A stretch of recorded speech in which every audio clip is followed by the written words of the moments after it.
Hello, Digidestins. This is Kyle D, better known as Ride My Avatar or just your avatar through Digimon trading card game. If you guys want, please remember to follow me on my social medias and all my other platforms to see what's up to date with Digimon. I will be posting regularly on that.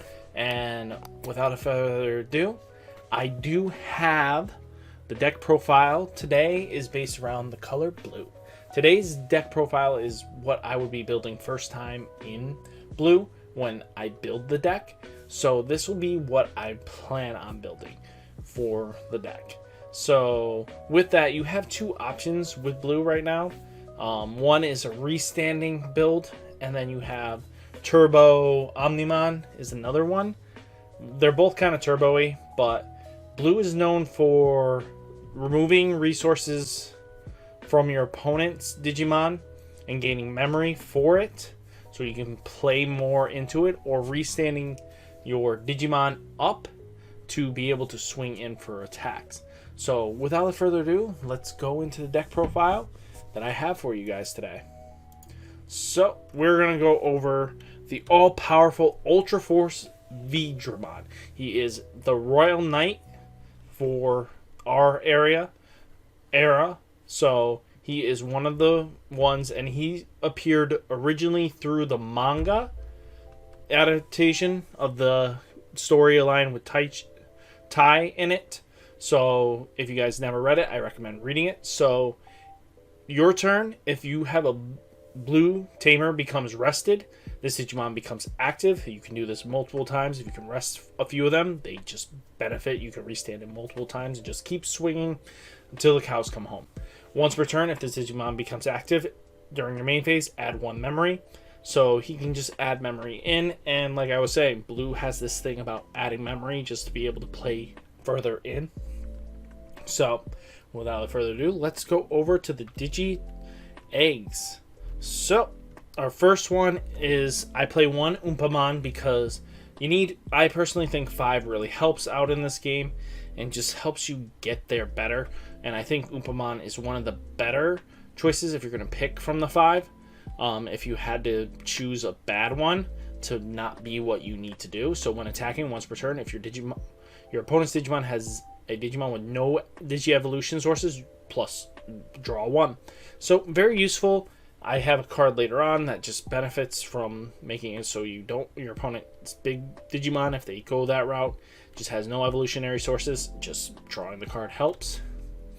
And especially helps early game when you're swinging in, just to be able to draw. Because most people either don't go for the evolutionary source, or they will, or it's kind of that weird funky, it just benefits early on, but he starts losing momentum late game. Next we play 4 Demi Veemon, because Demi Veemon is just so well with Ultra Force, because once per turn, if your Digimon becomes active during the main phase, this Digimon gets 1000. Just being able to stack power is just so good and very well useful.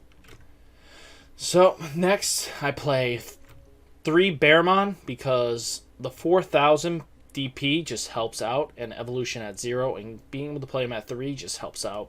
It just gets you there. And being a level 3 is just so beneficial.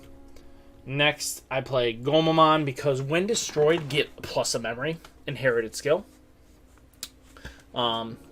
Evolution costs 0, and cost to play is 3 and 3000 DP.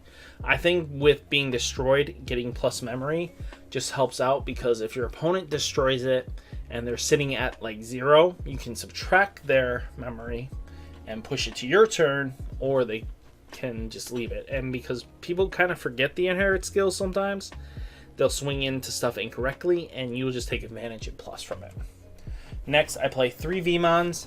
Once per turn, if your Digimon becomes active during your main phase, draw a card. Being able to draw, especially when you have them under Ultra Force Veemon, just definitely take advantage of it. I play him at 3. Some people might play him at 2, but he's a level 3. Evolve cost 2. Level 2, 0, and cost 3 and 2000 DP. I think 2000 really hurts it, but they decided a 2000 DP Digimon is just the better choice. Next, I play 3000 DP Gomamon. Cost 2, evolution 2, cost 0, and no inherent skill. He's just there because rushing in or climbing early on just to recuperate and be able to do stuff just helps out. Next, I play 3 of the blocker Grizzlymon because Grizzlymon is just our blocker, and again, having blockers in this game is very useful. It evolves from a level 3 at a 2 cost memory, and then costs 5 memory to play him, and he's 6,000 DP. He ain't too bad. I think he's really good. Next, I play Veedramon 0, which is from the manga. Again, when attacking, if you have a blue tamer, by discarding 3 cards from the top of your deck, this Digimon gets plus 2,000 DP until the end of turn. So he becomes 7,000 on his own, especially early game, swinging your opponent's Digimon or anything like that. He's a level 3 evolution at 2 and then costs 6 to play. And when attacking, by returning 3 non-Digi-Egg cards from your trash to the bottom of your deck, draw a card. That inherited skill is just so useful because you can start putting back a lot of cards, especially if your opponent's been killing off your Digimon all game. You can start putting back units, Digimon that you've lost that you might need, especially lower level ones, to possibly just make it so you start hitting pockets of weaker ones. And because this isn't once per turn, every single time your Ultra Force restands, you get to do this skill. Next, we play the more expensive one. Both of these will be your expensive cards in the set because, again, it's a secret. So when attacking, once per turn, if you have a tamer, make this Digimon active. He stands up, and then he swings like a champ. So if you have a tamer, you get to make him swing again. And essentially takes on the inherit skills of all the other ones that are in the line.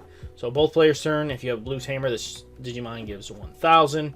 So you can make your Arrow Veedramons, any of the evolution lines you do, just have an extra 1,000 oomph. It just sometimes helps, especially against red or yellow when they're starting to try to minus you. It just helps out. Next, I play Mumsymon because he is like the only level 5 Digimon at the lowest cost. You can get him to evolve at low and cost 5 just so you can speed up the process you need to Digivolve and rush into Ultra Force. I mean, you don't want to use him very often, but you might have to, especially in certain circumstances. Next, we play Arrow Veedramon because, again, Arrow Veedramon is still part of the line. So when Digivolved, if you have a blue tamer, one of your blue Digimon becomes active. If you swing in with any of your Digimon and then Digivolve into it through this from your level 4, from this into the level 5, you can just make him restand and just swing in. Except, again, it depends if the Digimon... Yeah, again, the Digimon has to be there for a while. Or you can just make him active so that you can just protect your Digimon for a turn. You know, make it so, oh yeah, Veedramon swung in, it almost died, but my opponent has a big Digimon that could just wipe out my Arrow Veedramon if it's rested. So stand him up, he's kind of protected. Don't swing in again. If this Digimon becomes active during your main phase, this Digimon gets jamming until the end of turn. So, jamming helps with Ultra Force because, again, being able to take out security cards and not have to worry about Digi-battling and getting knocked out by higher things like in yellow or red, anything like that. You guys just get protection that way. Next, I play 1 Saber Leomon. He is a 3 evolution, a cost 11, and a 10,000 DP. I think he's really good in this slot because when Digivolve, discard 4 Digivolution sources from the bottom of one of your opponent's Digimon, just because he can just minus an evolutionary chain, especially from Omnimon or Diaboromon or Millenniummon or any of these big tanky guys, or that you just don't want them to have all this power, or Wargreymon. Just being able to clear out their evolutionary sources just helps, and I think having him at 1 is just useful. Next, Rina Shimama. So if one of your Digimon blue attacks, by resting that Digimon, this gets 1,000 DP until the end of turn. So this is where the resting comes in.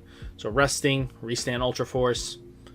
Reveal the top when played. Reveal the top 3 cards of your deck. Add 1 Digimon whose name is V. So we have 4, 8, 12, 16, 17, 18, 19 targets to be able to hit for Rena.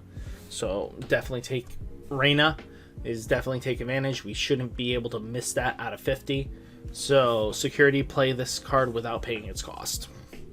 Next we play Tcg V-Tamer, which is basically Veedramon. So if you have a Digimon that contains Veedramon in its name, by resting this card, activate the following effects below. Draw a card. One of the effects below. We'll draw a card, or one of your Digimon gets 1000 DP on the turn. Either or is useful. You usually probably will take the draw unless you want to take out one of your opponent's Digimon. Next, we play Vulcan's Hammer. Basically, Sensu Beam. And Bandai just does not understand the concept of not making a Sensu Beam. So security gets +2 memory. So if they trigger this and they're at 1, you instantly get 1 free memory. If they're at 0 and they're swinging in, congratulations, you just got 2 free memory and you ended their turn in the middle of combat. So main phase, you get 1 memory at a 0 cost, so 1 for 1. Just very helpful, very useful. And next, I play 2 Omnimon because of the fact when Digivolve, destroy one of your opponent's Digimon. And all the opponent Digimon with the same name. Especially rushy decks or token heavy decks, naming Dioboromon. If it ever gets good, you just play Omnimon and go, bye-bye, boy. Boom, done. By returning a level 6 Digimon from this card's evolutionary source to hand, this becomes active, being able to swing multiple times and just continuing the thread of multi-attacking. So with that, guys, that is my ideal first blue deck I will hopefully be building. I hope you guys enjoyed it, and I will catch you in the next one. Peace.